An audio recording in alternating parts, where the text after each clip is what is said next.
पापानां हरणे शम्भु नाम्नः शक्तिर्हि यावती शक्नोति पातकं तावत् कर्तुं नापि नरः क्वचित्।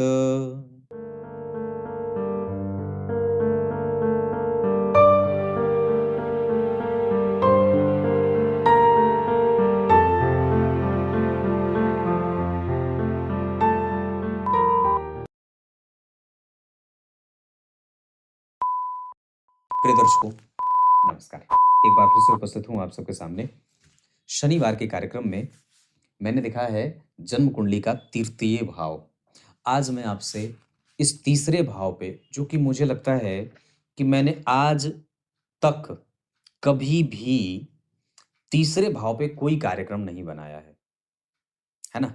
तो इसी कार्यक्रम के साथ उपस्थित हूं, कहीं नहीं जाना है, बिल्कुल बन के रहिएगा। कार्यक्रम के आरंभ में जो मैंने श्लोक पढ़ा है वो शिव पुराण का है और बहुत सारी चीजें आपको शिव पुराण से समझने में मिल जाती हैं। भस्म धारण अवश्य करना चाहिए, कंठ में रुद्राक्ष की माला और शिखा यज्ञोपवीत वगैरह जरूर अपने शरीर पे धारण करना चाहिए। ये भी बात मैंने पूर्व में बता रखी है। अब बात करते हैं विषय पे। जय श्री कृष्ण के साथ रविवार के कार्यक्रम के लिए, ये मैं भूल गया था बताना, रविवार के कार्यक्रम के लिए का अपना डेट ऑफ बर्थ, टाइम और प्लेस लिखें, AM PM का विशेष ख्याल रखें और कार्यक्रम पूरा देखें, है ना। और साथ ही साथ जगह का नाम भी बहुत सावधानी से लिखें, जिला हो सके तो जरूर लिख दें। और अगर आप शिकायत भी कर रहे हैं कि मेरी कुंडली नहीं ली जा रही है, तो भी वहां पे अपना डेट ऑफ बर्थ जरूर लिखें, क्योंकि मैं वहां से भी चुन लेता हूं। और किसी भी कार्यक्रम को आप देख रहे हो तो वहीं पे आप लिख दीजिए। कोई जरूरी नहीं है कि इसी कार्यक्रम में लिखना है, किसी भी कार्यक्रम में आप लिख देंगे तो मैं वहां से चुन लूंगा। 5 कुंडलियां चुनता हूं। रविवार को शाम को 8 बजे इसी चैनल पे इतने ही बजे आपको कार्यक्रम ये मिल जाता है। आइए, जन्म कुंडली का तीसरा भाव, जिसे काम त्रिकोण कहते हैं। काम त्रिकोण का अर्थ धर्म अर्थ, 4 पुरुषार्थ है ना हम मनुष्यों के, धर्म अर्थ काम मोक्ष। तो तीसरा जो पुरुषार्थ है वो, या कह सकते हैं कि तीसरे नंबर का जो पुरुषार्थ आता है वो काम का त्रिकोण आता है, या काम त्रिकोण। इसे कुंडली में ज्योतिष की भाषा में काम त्रिकोण कहा गया है और वैसे पुरुषार्थों में काम भाव कहा गया है। तो यहां जन्म कुंडली में एक चीज याद रखिए कि जन्म कुंडली का जो तीसरा भाव होता है उसे ऋषभ भाव कहते हैं, है ना। ऋषभ भाव कहते हैं, ये दुह स्थान है, ये तृक भाव है ना। और इन भावों में जब जब कभी भी हम इस भाव की चर्चा करते हैं तो यहाँ के कारक ग्रह मंगल देव होते हैं। और जन्म कुंडली के तीसरे भाव से छोटे भाई बहन का विचार किया जाता है। वहां पे छोटा कौन होगा, तो नवग्रहों में मंगल जो होते हैं वो छोटे भाई के कारक हैं। तो सामान्य बात है कि भाई उस भाव से भाई का विचार किया जाता है। और मंगल नवग्रहों में भाई होते हैं और वो भी छोटे भाई। तो उस भाव में अगर उस भाव के से उस ग्रह का अगर संबंध बन जाएगा तो इसका अर्थ होगा कि वो भाव बलवान हो जाएगा। जैसे नवग्रहों में सूर्य को पिता कहा गया है, तो सूर्य का संबंध जब कभी भी दशम स्थान से बन जाता है तो कहते हैं ना भाई पिता का पक्ष बलवान है। जैसे चंद्रमा को नवग्रहों में माता का संबंध बनाया गया है, तो चंद्रमा जब माता भाव से यानी कि चतुर्थ भाव से जब संबंध बना लेते हैं तो कहते हैं कि भाई माता का पक्ष बलवान है। अब जैसे मित्र जो हैं वो बुध से देखे जाते हैं, तो जब जन्म कुंडली में बुध देव जन्म कुंडली में अच्छे बैठे हों, लग्न में बैठे हों या दशम में, नवम में, एकादशवें में बैठे हों, तो ये कह सकते हैं कि जातक की मित्रता अच्छी है। तो वैसे ही भगवान जो जन्म कुंडली का तृतीय भाव होता है वो हमारे छोटे भाई का होता है। पर हम सिर्फ वहां से छोटे भाई का ही विचार नहीं करते, वनिस्पत वहां से हम आपके पुरुषार्थ का भी विचार करते हैं। पुरुषार्थ चतुष्टय में तीसरा जो भाव होता है, तीसरा जो पक्ष होता है वो काम का होता है। धर्म अर्थ काम मोक्ष, धर्म अर्थ काम मोक्ष, धर्म अर्थ काम मोक्ष, धर्म अर्थ काम मोक्ष। तो जरा ध्यान से देखिए, तो ये काम भाव है ना। तो मैंने कहां पे काम भाव लगा दिया, अब जरा ध्यान से देखिए। तो जन्म कुंडली के तीसरे भाव से काम का विचार किया जाता है। आपने तीसरे भाव को गोल घेर दिया। अब उसके बाद मोक्ष भाव आ गया, ये फिर धर्म अर्थ फिर काम भाव यहां पे आ गया, तो यहां पे आपने इसे घेर दिया। फिर यहां से मोक्ष आ गया, फिर धर्म, अर्थ, काम, फिर यहां पे आपने गोल घेर दिया। मतलब ये तीनों जो भाव हैं, ये काम भाव या काम नामक पुरुषार्थ चतुष्टय में से काम के त्रिकोण कहे गए। ये दोनों तीनों भाव एक दूसरे से नवम पंचम के संबंध में हैं। ऐसे अब जरा ध्यान से देखिए, तो आप जब कभी भी सप्तम भाव का विचार करते हैं, तो सप्तम भाव पे पड़ने वाले शुभ ग्रह को भी देखते हैं। जब आप तीसरे भाव पे विचार करते हैं, तो तीसरे भाव पे पड़ने वाले शुभ ग्रह को भी देखते हैं। जब आप एकादशवें भाव को देखते हैं, तो एकादशवें भाव पे पड़ने वाले शुभ ग्रह को भी देखते हैं। तो कहने का अर्थ क्या है कि यहां एक पापक ग्रह बैठ जाए, मैं तीसरे भाव की चर्चा कर रहा हूं, तो यहां कौन पापक ग्रह बैठे, कौन बैठना चाहिए? मैंने पूर्व में बताया था, मंगल। यानी कि इस भाव में अगर मंगल बैठेंगे, और कौन देखना चाहिए? तो सामान्य बात है कि जो भी ग्रह है, उसका अगर कोई भी मित्र ग्रह उसे देखे, तो वो उस भाव को बलवान बनाएगा। तो यहाँ पे गुरु की दृष्टि अगर पड़ जाएगी, यहाँ बैठेंगे गुरु तो यहाँ देखेंगे, यहाँ बैठेंगे तो यहाँ देखेंगे, या यहाँ बैठेंगे तो यहाँ देखेंगे, तो कहीं से भी गुरु की दृष्टि इस भाव पे पड़ जाए। क्यों क्यों? क्योंकि वो गुरु मंगल के मित्र हैं। और मंगल क्यों बैठने चाहिए? क्योंकि मंगल छोटे भाई का कारक होता है। साहस, धैर्य, पराक्रम, पराक्रम, कूटनीति, तीव्रता। आप जब मंगल को देखेंगे, तो मंगल जो ग्रह हैं, वो भगवान एक राशि को पार करने में 1.5 महीना लगाते हैं। मतलब 1.5 महीने में एक राशि को मंगलदेव पार कर जाते हैं। जब कभी वो वक्री होते हैं तो थोड़ा समय लेते हैं, पर वैसे वो 1.5 महीने तक एक राशि में रहते हैं। इसका अर्थ होगा कि द्रुत गति से चलने के कारण मंगल देव जातक को तीव्र निर्णय लेने वाला इंसान बना देते हैं। मतलब वो जल्दी निर्णय लेने वाला होगा। और चूंकि जो जल्दी जल्दी चल रहा है, जिसके पाद तल बहुत जल्दी जल्दी भूमि को स्पर्श कर रहे हैं और आगे की यात्रा तय कर रहे हैं, और साथ ही साथ बहुत तिकड़मी, क्योंकि उसके पास उतनी ऑब्जर्वेशन नहीं है कि वो समय को बैठ करके देख करके निहारता रहे शनि की तरह। इस वजह से वो बहुत जल्दी जल्दी चीजों को देख रहा है, बहुत जल्दी जल्दी पैंतरा बदल रहा है, अपनी रणनीति बदल रहा है, अपनी राजनीति कर रहा है। इस वजह से मंगल जिस व्यक्ति की कुंडली में तीसरे भाव के स्वामी से या तीसरे भाव से संबंध बना लेते हैं, वो व्यक्ति तीव्र राजनीतिज्ञ और तीव्र पॉलिटिक्स या पॉलिटिकल माइंडेड वाला होता है, डिप्लोमेट होता है। यही वो मंगल तीसरे भाव के होते हैं, जो अगर किसी शुभग्रह यानी कि गुरु से दृष्ट हो जाए, तो व्यक्ति राजदूत बनता है। या फिर आ, राजदूत तो चलो बनता ही है। हो सकता है कि आपको, अगर हम अंगद की कुंडली देखें, तो उनकी कुंडली के तृतीय भाव से मंगल गुरु का संबंध कहीं ना कहीं बन रहा हो। परमात्मा जाने उनकी कुंडली क्या थी।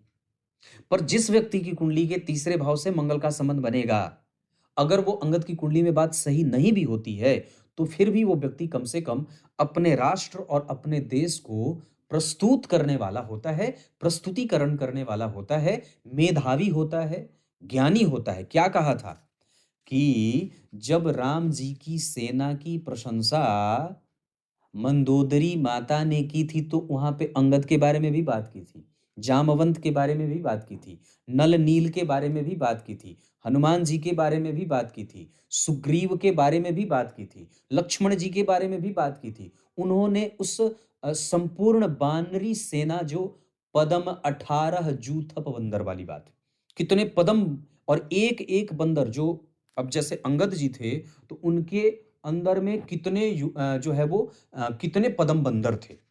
हनुमान जी की के सेना में कितने पदम बंदर थे।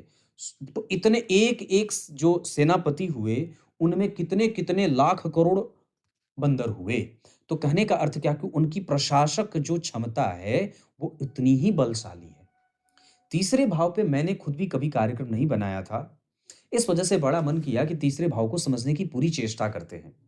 तो कहने का अर्थ है कि जिस जातक की कुंडली का तीसरा भाव मंगल से प्रभावित हो, शास्त्रकार यही लिखते हैं कि जन्म कुंडली के तीसरे भाव में अग्नि तत्व के ग्रहों का बनना बड़ा अच्छा बनता है। राशि में सिंह राशि का बनना, मेष राशि का बनना, है ना? बात समझ रहे हैं ना? तो ये जो राशियां होती हैं, मेष, सिंह और धनु, ये अग्नि तत्व की राशियां हैं। और इनमें अगर इस तीसरे भाव में यही प्रकार की राशि बन जाए, विशेषतया विषम संख्या की राशि बन जाए, 1, 5 और 9 विषम संख्या की राशि है, 7 भी विषम संख्या की राशि है, पर वो शुभ ग्रह की राशि है। इस वजह से वहां पे वो बहुत ज्यादा सटीक नहीं होगी, है ना? लेकिन अगर वहां अग्नि तत्व का कोई राशि बन जाए, तो कह सकते हैं कि वो व्यक्ति बहुत ही उज्ज्वल मानसिकता का होता है और जहर की भांति अपना प्रभाव डालने वाला होता है। वो कभी भी किसी के सामने अपने आप को हार मानने वाला नहीं। जैसे अंगद के बारे में क्या बात है, वहां पे जहां पे उनके पांव जम जाएं, तो साक्षात कोई उनके पांव को हिला नहीं सकता है ना? ये धरती माता की उनकी बड़ी उन पे ऊपर कृपा थी कि जो उनको अपने ऊपर इतना स्थित बना रही थी, स्थिर बना रही थी कि जहाँ पे भगवान अंगद के प्राण पैर पड़ जाएँ, जहाँ उनके चरण पड़ जाएँ, वो भूमि हिल नहीं सकती है ना? सामान्य बात है कि धरती माता उनको आशीर्वाद दे के रखी हैं, अन्यथा तो ऐसी बात होती ही नहीं। तो कहने का अर्थ क्या है कि उसकी राजनीति, उसकी पकड़, उसकी डिप्लोमेसी, उसके वाक्चातुर्यता, उसकी कला कौशलता, समझने की शक्ति, दूर तक देखने की शक्ति। दूत कैसा होना चाहिए?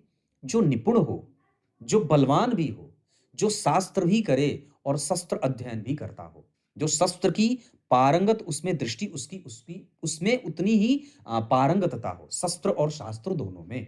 धर्म को जानने वाला हो, ज्ञानी हो और सामने वाले के हलक में हाथ डाल करके उसके मंदर अंदर की बात जानने वाला हो, उसका भेद जानने वाला हो, उसकी कमजोरी जानने वाला हो। ये कौन कर सकता है? अंगद ही किए थे ना, बजरंगबली ही तो किए थे। तो कहने का अर्थ है कि उनके अंदर इतनी सामर्थ्य हो जाती है, जिस जातक की कुंडली में तृतीय भाव से मंगल का संबंध बन जाता है। और सोने पे सुहागा कब? कि मंगल बैठे हैं, गुरु की दृष्टि है। शुक्र की दृष्टि चलो ठीक है, सामान्य है, क्योंकि शुक्र वैसे बहुत ज्यादा सामान्य होते हैं। तीसरे भाव में शुक्र बैठेंगे तो अलग तरीके का परिणाम देंगे, पर तीसरे भाव में पापक ग्रह का बैठना अच्छा होता है, शनि मंगल राहु केतु। चौथे पांचवें नंबर पे सूर्य भी आ जाते हैं, क्योंकि कहीं ना कहीं उनमें एनर्जी का फ्लो ज्यादा होता है। तीसरे भाव में गुरु सामान्य बना देते हैं। अगर उच्च के हैं तब तो कहने की बात नहीं है, तब तो बहुत अच्छा है।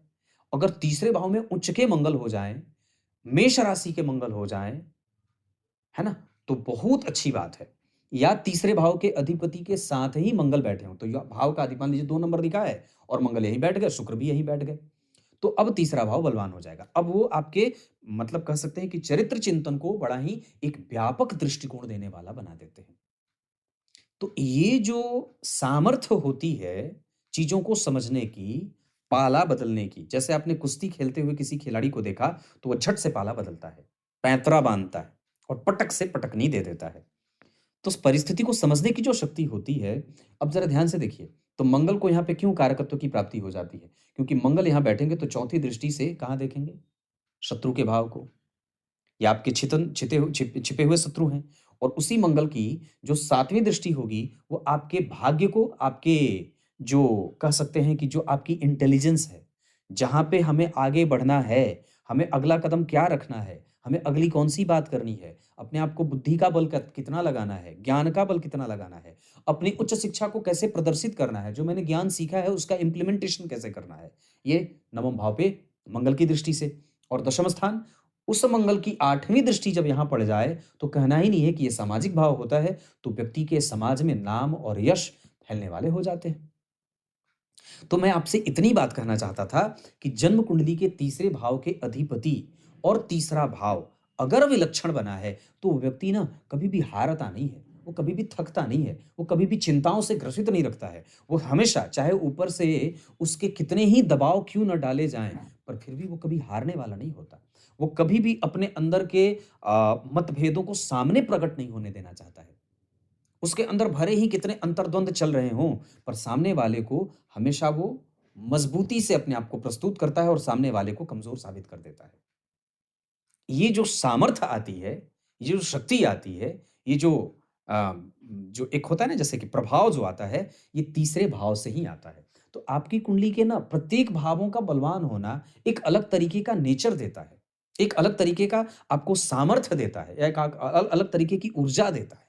तो अगर तीसरा भाव कमजोर होगा, तो कहने का अर्थ होगा कि ये सब चीजें व्यक्ति में कमजोर है। डिप्लोमेसी कमजोर हो जाएगी, बात रखने की शक्ति कमजोर हो जाएगी, साहस कम हो जाएगा, धैर्य कम हो जाएगा, समझने की शक्ति कम हो जाएगी। आप तुरंत ही निराश, हताश, उदास और परेशान हो जाएँगे। तीसरा भाव जिसकी कुंडली में अच्छा है, उसको कहना नहीं है कि वो कितना बढ़िया हो जाता है। वहाँ पे शुभ ग्रह अच्छे परिणाम नहीं करते, सिंपल बना देते हैं, सोबर बना देते हैं, डरपोक बना देते हैं, शांत बना देते हैं, परिस्थिति को समझने में व्यक्ति से भूल-चूक हो जाती है, इमोशनल हो जाता है। लेकिन वहाँ पे अगर पापग्रह बैठे हैं, तो व्यक्ति परिस्थिति को हिसाब से कैसे करना है, जहाँ पे पढ़ने की आवश्यकता है, वहाँ पूरा भिज जाए, जहाँ विनयशीलता दिखानी है, वहाँ विनयशील हो जाए, जहाँ अपने आप को संपन्न दिखाना है, वहाँ संपन्न दिखा दे, जहाँ अपने आप को राजा बनाना है, वहाँ राजा बना दे। अंगद अपने आप को राजसिक सिंहासन पे भी बिठाए थे। हनुमान जी ने भी अपना सिंहासन वहाँ बनाया था।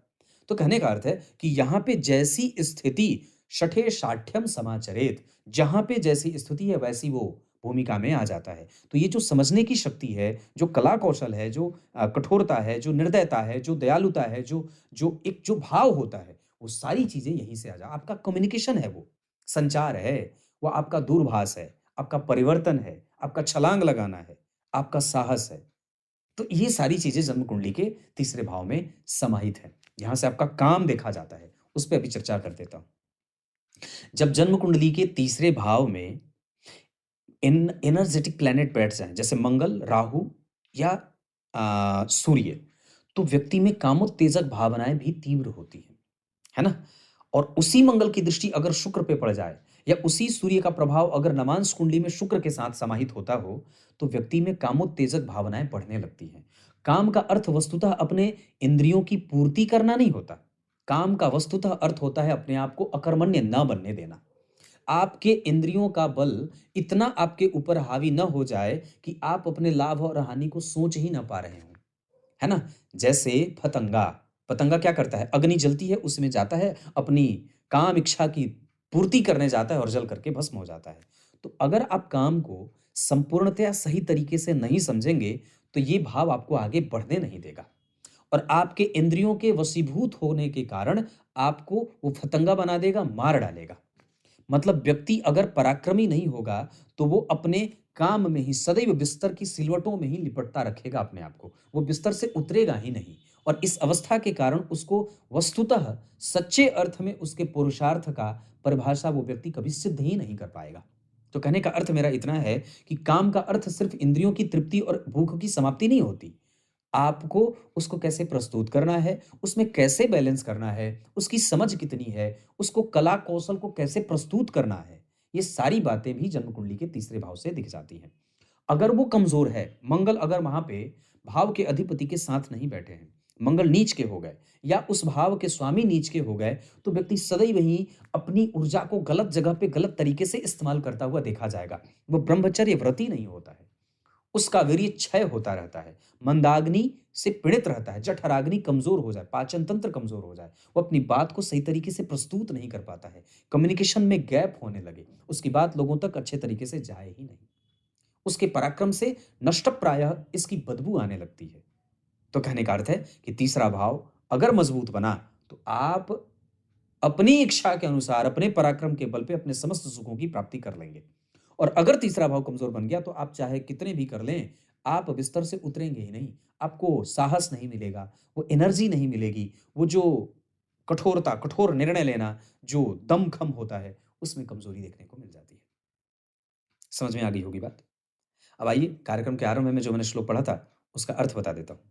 शास्त्रकार भगवान वेदव्यास ने जो मैंने पूर्व में श्लोक पढ़ा था, उसका अर्थ क्या कहते हैं कि सामान्यतया भगवान शिव के नाम में या नाम के जप में इतनी सामर्थ्य है कि व्यक्ति, मतलब पाप को धोने की इतनी शक्ति है, सामर्थ्य है कि जितने इस दुनिया में, इस संसार में पाप बनाए ना गए हों, या ऐसा कौन सा पाप है जिसका शमन भगवान शिव के मंत्रों के जप से हो नहीं जाता है ना? नाम की महिमा इतनी है कि उतने पाप नहीं है जितने नाम स्मरण से व्यक्ति को अ, उसका शमन हो जाता है ना?